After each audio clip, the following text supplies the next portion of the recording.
assistant professor of bioethics at Regina Apostolorum, Pontifical Athenaeum in Rome, and I'm joined by Sister Catherine Joseph, Droste.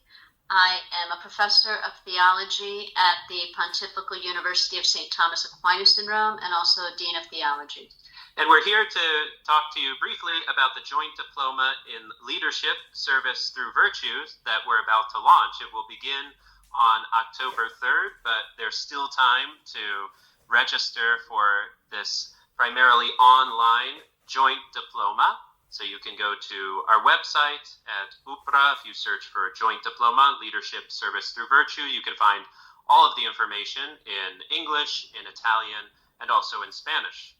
The course will be available in both English and Italian. Some of the lectures were recorded in English, but there are Italian subtitles. Some lectures were recorded in Italian, but there are English subtitles, so you can follow along either way.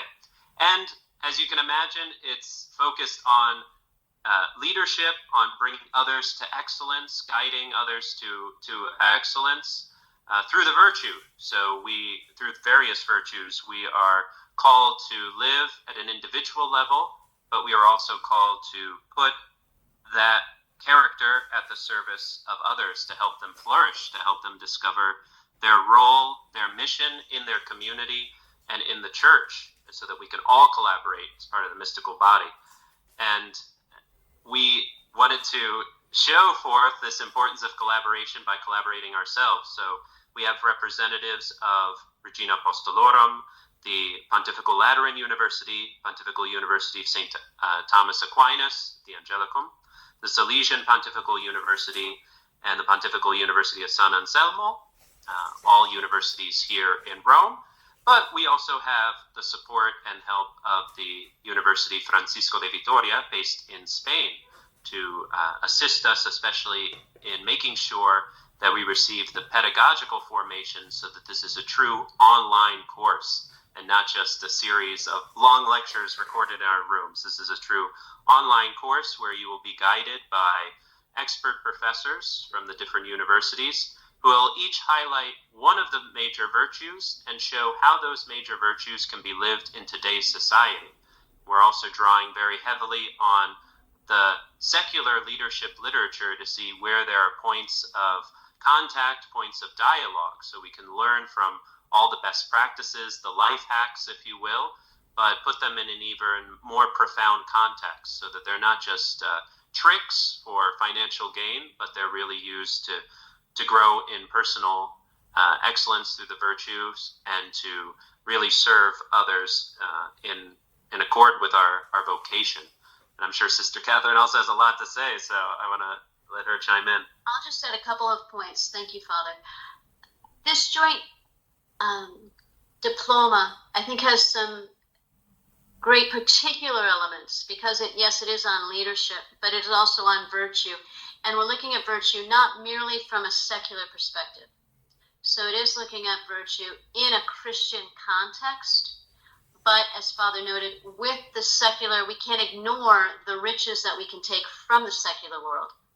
So one of the benefits here will be that the participants, whether cleric, religious, or laity, many who already have experience or many who will be going into those roles, can learn from one another, even as to interculturally, also in terms of the different roles they have within the church, different experiences, and I think that's going to be something of the richness of this diploma.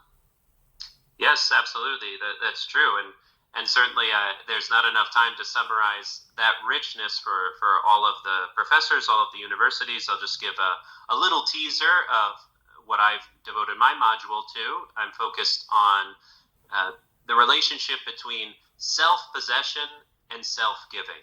So in particular, I look at the virtue of temperance, right? This right ordering of the different pleasures and pleasurable goods in this world, and how that virtue of temperance is not at all a suppression. It's not an obstacle. It doesn't just make your life sad because you have to deny things.